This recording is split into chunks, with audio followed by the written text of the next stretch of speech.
Halo, perkenalkan nama saya Pinandita Ardana dari Universitas Indonesia. Di sini saya tidak sendiri dan ditemani oleh teman saya. Halo, nama saya Winaka Yusuf dari Universitas Nah, Indonesia. di sini kita berdua akan menyampaikan pentingnya edukasi bencana tanah longsor bagi masyarakat umum. Kalian tahu nggak apa sih definisi dari bencana? Bencana merupakan suatu fenomena yang tidak dapat dihindari begitu saja oleh manusia. Fenomena tersebut dapat terjadi setiap saat, secara tiba-tiba, atau melalui proses yang berlangsung secara perlahan, dimanapun dan kapanpun. Menurut Undang-Undang Nomor 24 Tahun 2007 tentang Penanggulangan Bencana menyebutkan bahwa bencana merupakan peristiwa atau rangkaian peristiwa yang mengancam dan mengganggu kehidupan serta penghidupan masyarakat yang disebabkan oleh baik faktor alam atau faktor non-alam. Bisa jadi dari faktor manusia sehingga menyebabkan atau menimbulkan korban jiwa manusia, kerusakan lingkungan, dan kerugian harta benda, serta dampak psikologis. Nah, di sini saya juga akan mendefinisikan tentang tanah longsor. Menurut Peraturan Menteri Pekerjaan Umum, tanah longsor adalah suatu proses perpindahan massa tanah atau tubuh batuan dengan arah miring dari kedudukan semula sehingga terpisah dari massa utama karena pengaruh gravitasi atau jenis gerakan rotasi dan translasi. Sedangkan secara ilmiah, tanah longsor dapat didefinisikan menurut Sibi tahun 1985 sebagai salah satu tipe gerakan tanah, suatu fenomena alam berupa geraknya massa tanah secara gravitasi mengikuti kemiringan lereng.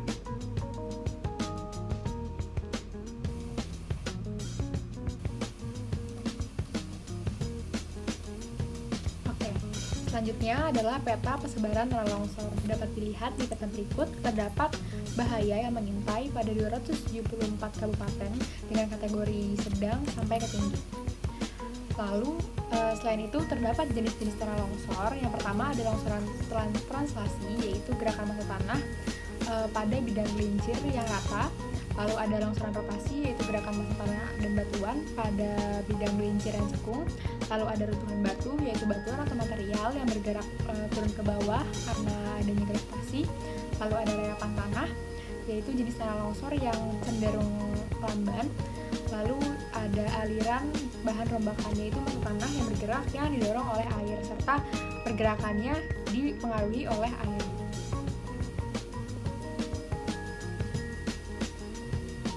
Lalu terdapat faktor dan penyebab tanah longsor. Yang pertama, terdapat iklim. Kenapa sih iklim? Iklim menjadi salah satu penyebab bencana tanah longsor yang biasanya terjadi karena intensitas curah hujan yang meningkat. Lalu terjadi juga musim kering yang berkepanjangan dapat menimbulkan permukaan tanah yang mengakibatkan retaknya permukaan tanah. Dan yang kedua, topografi. Topografi yang terjal dapat membentuk karena adanya pengikisan air sungai, mata air, air laut, serta angin yang dapat memperbesar gaya pendorongnya sehingga terjadinya longsor. Lalu kondisi geologi yang ketiga. Kondisi geologi meliputi batuan endapan yang mudah mengalami proses pelapukan seperti batuan endapan gunung api, batuan sedimen, bentukan pasir, serta batuan lempung. Hal itu juga dapat menyebabkan tanah longsor jika kondisi tanah itu berkurang. Lalu yang berikutnya ada getaran. Getaran dapat memicu bencana tanah longsor. Bisa jadi disebabkan oleh faktor alam atau faktor non-alam. Misalnya faktor alam yaitu gempa bumi, lalu faktor non-alam misalnya ledakan, getaran mesin, serta getaran lalu lintas kendaraan. Lalu faktor lainnya yaitu bekas tanah longsor lama juga dapat menimbulkan tanah longsor juga, serta adanya bidang diskontinuitas dalam suatu tanah tersebut. Baik, selanjutnya ada langkah-langkah untuk pencegahan terjadinya bencana tanah longsor. Yang pertama, tanah longsor dapat dicegah dengan adanya tumbuhan hijau di atas tanah yang dapat menyerap air yang diturunkan oleh hujan. Yang kedua adalah tidak membangun rumah atau villa di lereng gunung sehingga beban tanah di wilayah tersebut tidak bertambah. Yang ketiga, tidak membuat sawah atau kolam di lereng karena air mudah meresap dan menimbulkan retakan pada lereng. Yang keempat, tidak membuat rumah di daerah tebing ataupun di bawah tebing untuk menghindari korban jiwa saat sewaktu-waktu terjadi longsor. Yang kelima, tidak menebang pohon secara membabi buta di sekitar lereng agar pepohonan dapat mengikat tanah dan mencegah tanah longsor. Lalu yang keenam, menanami daerah lereng gunung dan bukit yang gundul dengan pepohonan agar tidak terjadi erosi tanah.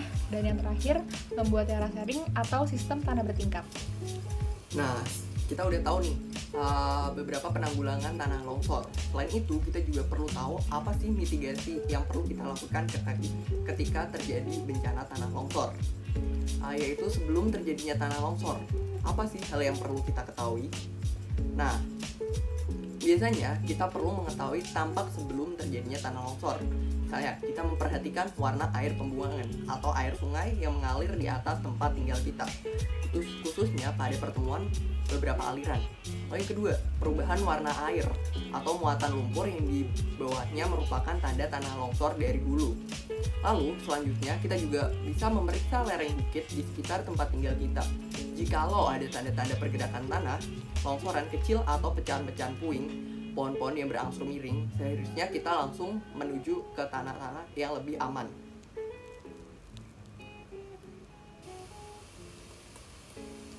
Nah, lalu terdapat beberapa yang bisa kita lakukan saat longsor terjadi, yaitu yang pertama, jangan panik dan segeralah bergerak ke tempat yang aman dari jalur longsoran. Yang kedua, jika memungkinkan, bantu orang lain yang lemah seperti orang yang sakit, balita, dan lansia. Yang ketiga, bertahan di tempat pengungsian sampai situasi benar-benar aman. Dan yang keempat, hubungi pihak-pihak terkait dengan penanggulangan bencana tanah longsor seperti PMI, BPBD, polisi, dan lain sebagainya. Lalu, setelah terjadinya tanah longsor, apa sih yang perlu kita lakukan? Yang pertama, menjauhilah sementara dari daerah longsor-longsoran atau tambahan longsoran ketika mungkin sekali terjadi. Lalu yang kedua yaitu periksa jika ada orang terluka atau terjebak longsoran. Kita bisa meminta bantuan kepada BPBD atau polisi atau pihak-pihak yang terkait. Lalu yang ketiga, tolonglah tetangga yang mungkin memerlukan bantuan, khususnya seperti bayi, anak-anak, orang lanjut usia, dan orang yang disabilitas atau yang dapat disebutkan dengan orang cacat. Dan selanjutnya kita juga dapat selalu mencari info atau mendengarkan pengumuman melalui radio, televisi, atau media sosial untuk informasi keadaan darurat. Lalu jangan kembali ketika keadaan itu belum dipastikan aman. Dan jangan lupa ketika setelah tanah longsor terjadi tetap melakukan gotong royong terhadap masyarakat sekitar.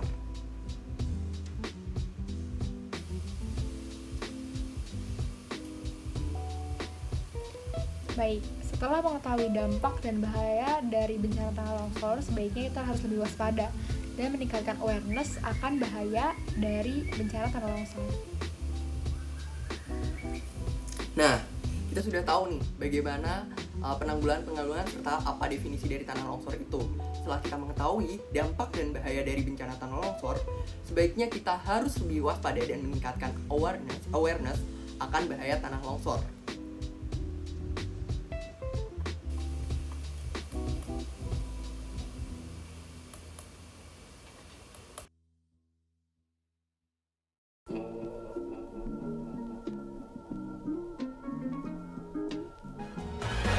When marimba rhythms start to play, dance with me, make me